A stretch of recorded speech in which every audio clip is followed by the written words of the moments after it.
Hi, welcome to video, I think, 13. As promised, this one is about the ASCII character codes.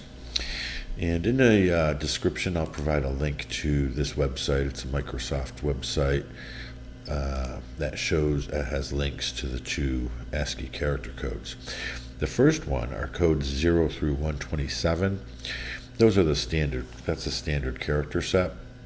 Chart 2 is 128 to 255. That's called the extended ASCII character codes. So let's take a look at the chart. In this first column here, it's the first 32 character codes.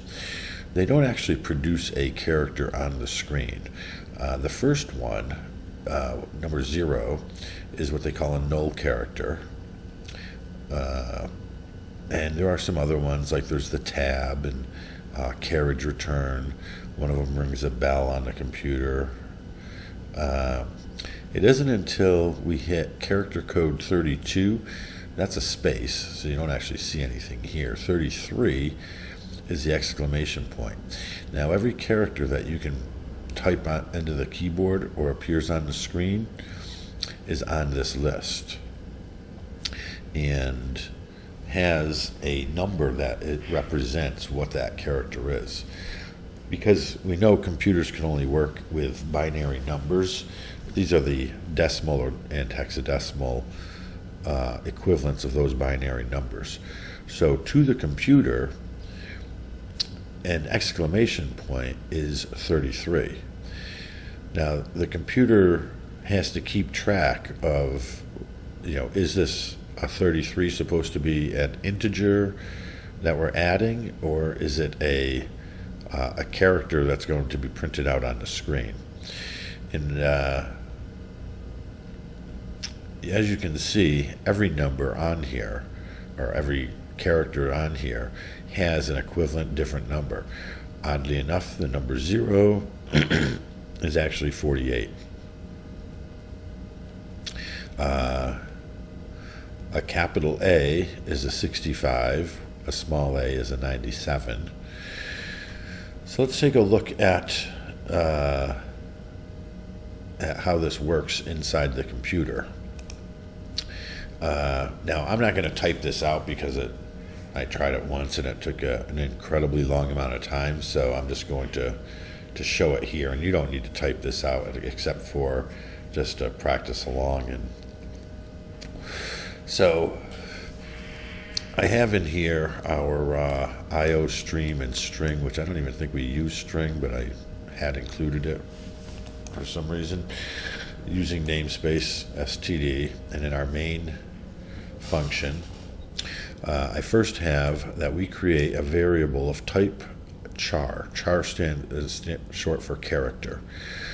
Named it snork, and in there I put the number 219.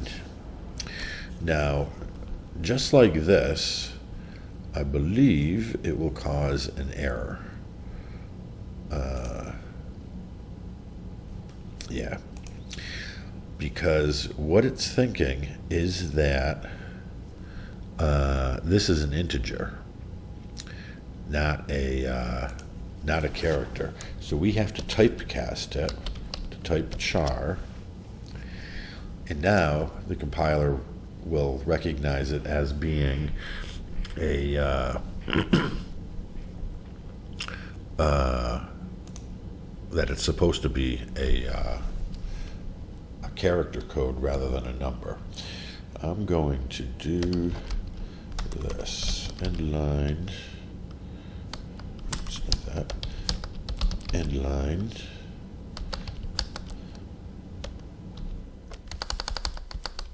and put in a few spaces.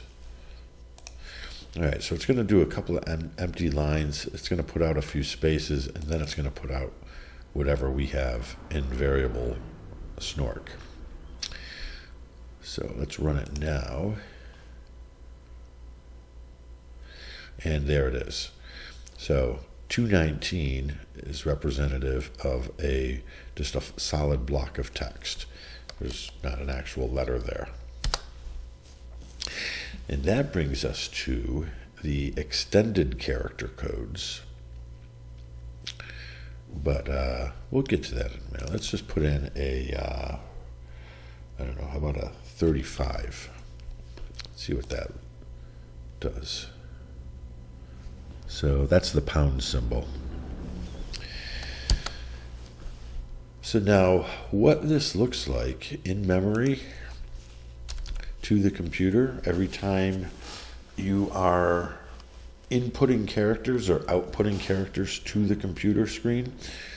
I created this array of characters, 44 spaces long, called mem. And inside each one of those memory spaces is just a number. 84, 104, 105, 115, 32. And this is basically a big, giant, long string. Now, at the end, I have this, and I'll get to that in a moment. But let's take a look at what happens when I print this out.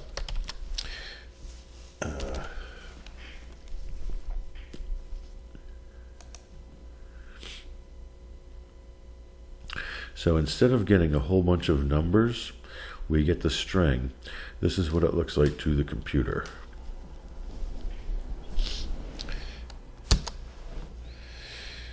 Now, there's a couple of ways that we can define our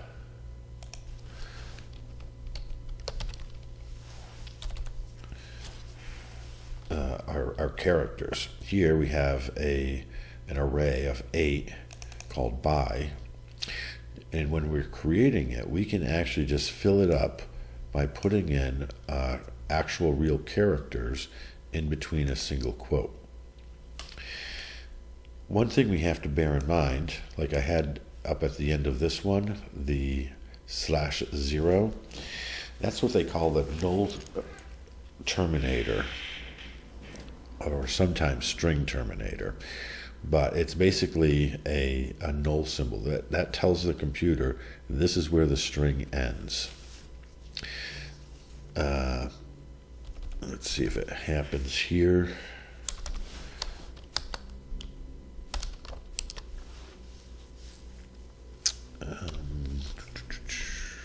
Not sure if this is going to work or not. No, it didn't do what I was hoping it would do. If you don't include that, what can happen is you'll see a whole bunch of random memory spots listed after the string, because when the compiler or when the computer is printing it out, it doesn't know where that string ends at, and so you'll end up with weird random stuff at the end of the string until it just randomly hits a null terminator anyways, and then it ends there. It didn't happen this time though. So you always want to make sure that you have that on your at the end of any string. Now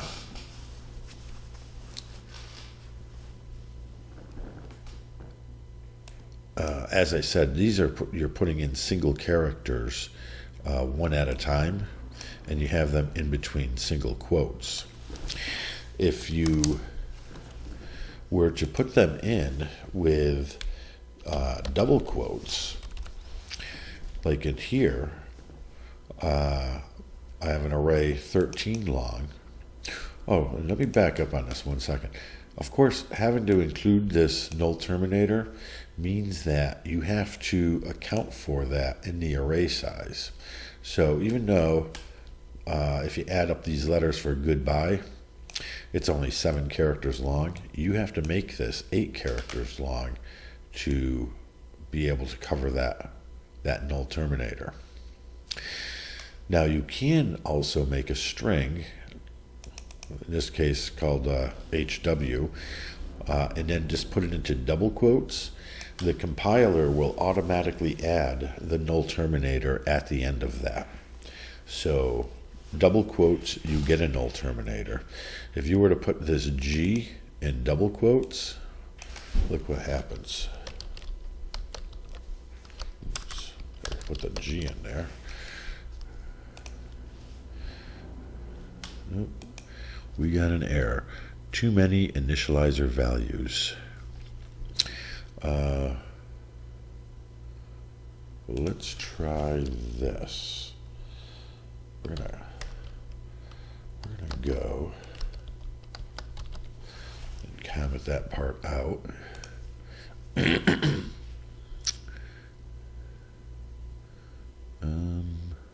No. Why did that not? Oh, because it had carried down to the next line. There we go.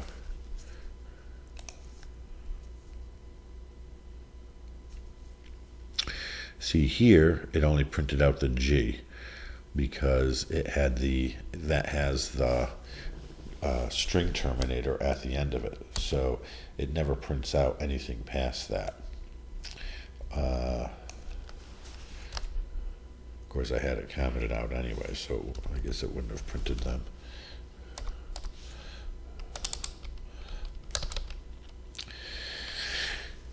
Now,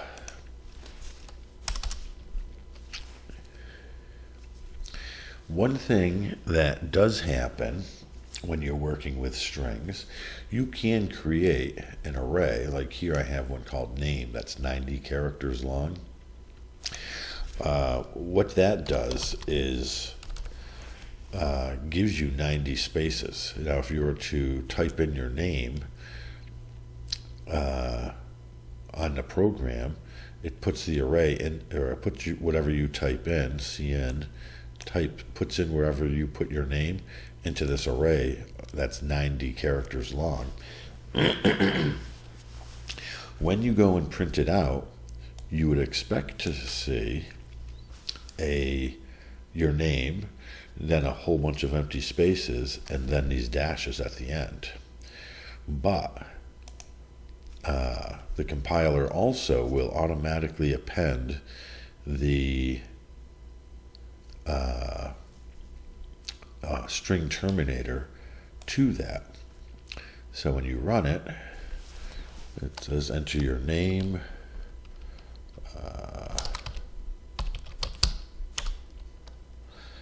and you see that right at the end is where those dashes start appearing. So right at the right where you stop typing. Now that array is still 90 long. It's just that we're really only using the first 10 characters or so, whatever that is. Now one thing that cn does do, if you put in a space, like you put in Robin Hood and hit enter, it actually terminates the string at the first space. So you actually lose the hood part of that. Just something to bear in mind. Now we talked a little bit about the extended ASCII code, and let's take a look at that. Here I have, you'll see it starts at 128, and it has a whole bunch of, first of all, letters that are used in foreign languages, but not used in standard English, but they're in there. And we have some symbols, the cent sign. There is the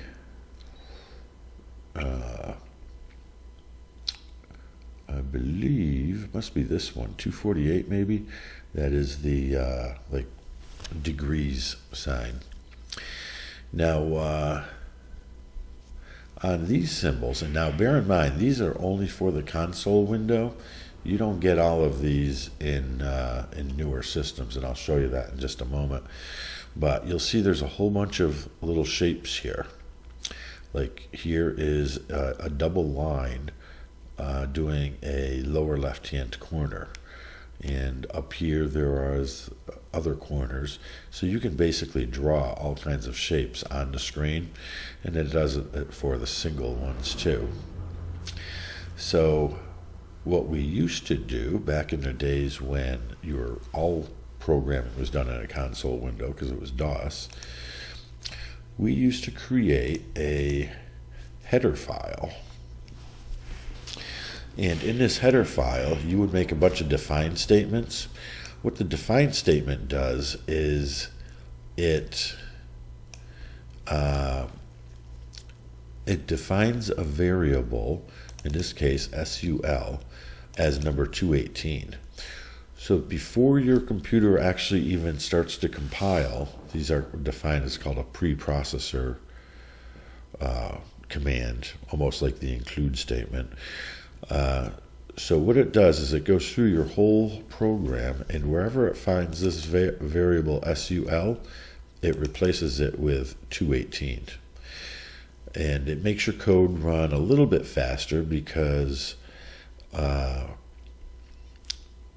the number is right there. It doesn't have to go out into the heap memory to grab a number where it would like a constant.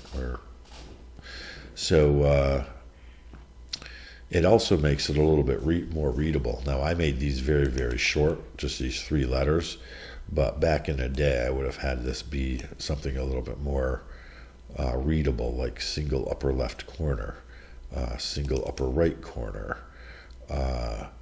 single vertical line, single left corner, and then down here we have double horizontal line, double lower left corner. So you would know what shape they were made, and you don't have to worry about remembering all of these numbers. And I have some defined for, you'll notice on that chart, there is the full block. That's the one that we printed out at the beginning, that 219. Then there's a half block on the bottom, a half block on the top, a half block left and right. There are also some faded blocks to different degrees. And so I made some definitions for those. Then there are some for the horizontal tab, vertical tab, just putting in a blank space. And then there are some odd ones that would have been used for in the gaming world, as if your car or character ran over one of these, it might get extra points or might get a new weapon, whatever, a shield or something like that. So those would all be defined. Now, you don't need to have a file like this because we're not going to do, and now it'd be very difficult to make any kind of complex graphics using this, and we're not really going to bother with that too much. So let's go back to main here. But just to give you an example of what can be done with these, I have I made an array called boxes. Now this one is a 2-dimensional array because we're going to want to have both rows and columns. So this is going to have 3 rows, and each row is going to have 5 columns in it. So the first thing we do, we set up a couple of loops, and we fill in all of the spaces, all 15 spaces, with just the empty space, which this equates to 32. So that way there, as we go through, we don't have to worry about if there was some random character in there. Then we're going to go through and, well, if we were to print it out right here, we wouldn't expect to see anything because it would just be empty spaces. Now, if we made these something like, say, let's go, I don't know, double right corner, and we ran that, then we would expect to see something. Let's go. Let's take a look.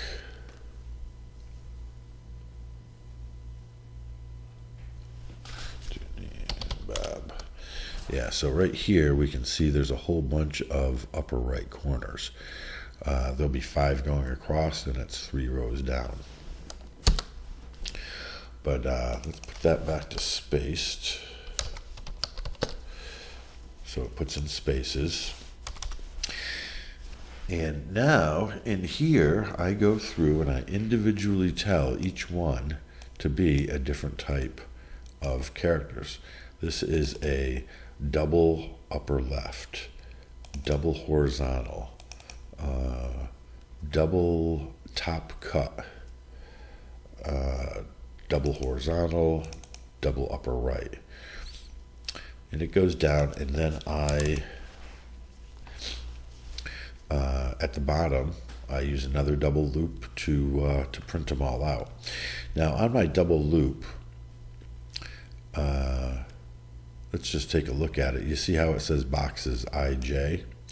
So my first loop is going to print out, the outer loop, I should say, is printing out for 3 rows.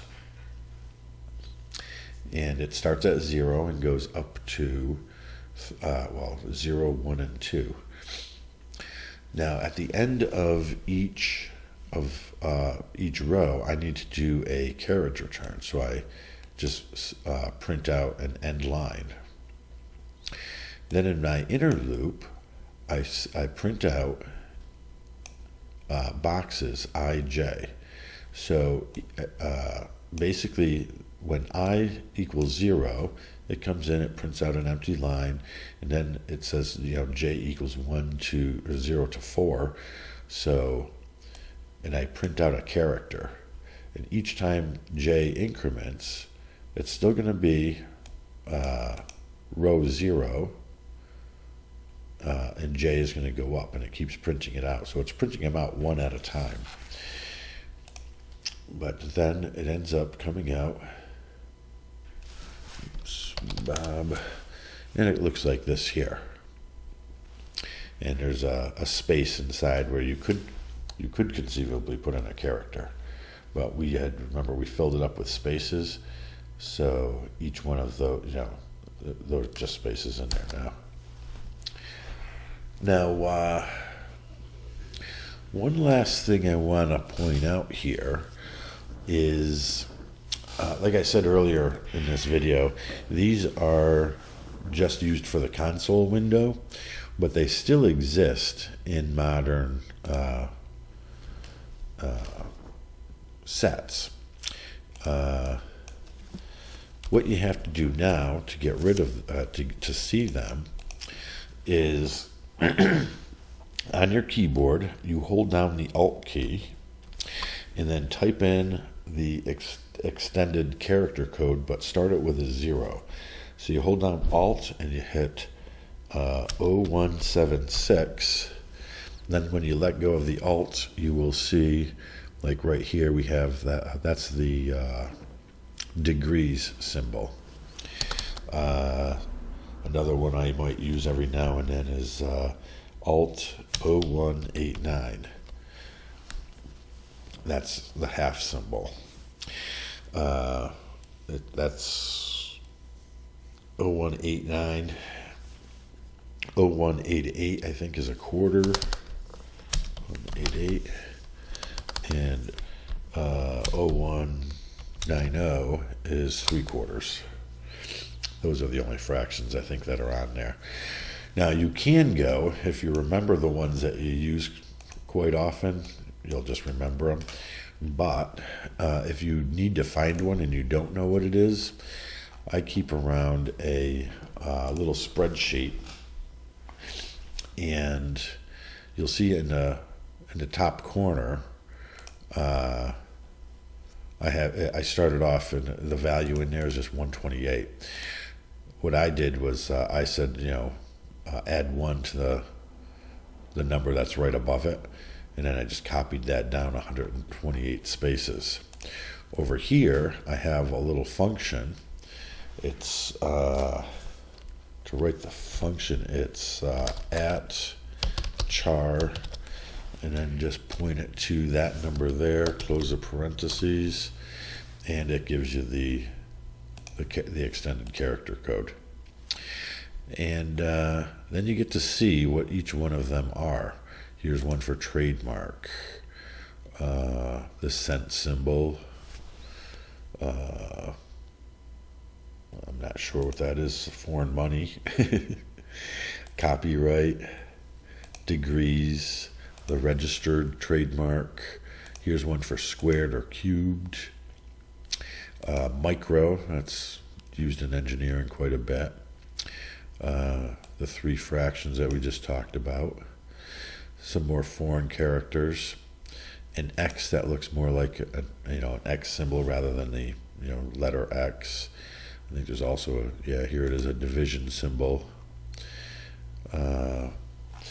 Now, different fonts might give different characters too. So if you change the font on this, it might give you some.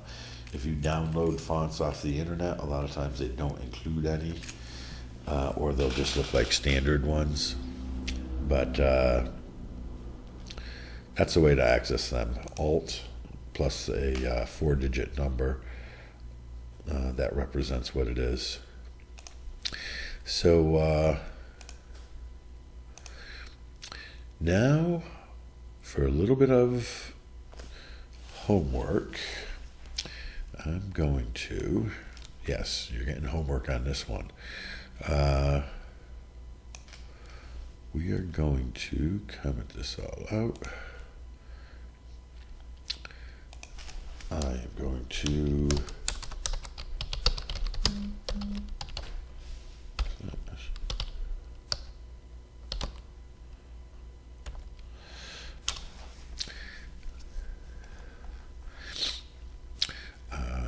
let's see if you can make something like this. This right here. A tic-tac-toe board with some numbers in it. So just to give you a heads up, you're going to need to have obviously a 2-dimensional array. I have it set so it's like space, then a number, then a space, then a character to make it look that way.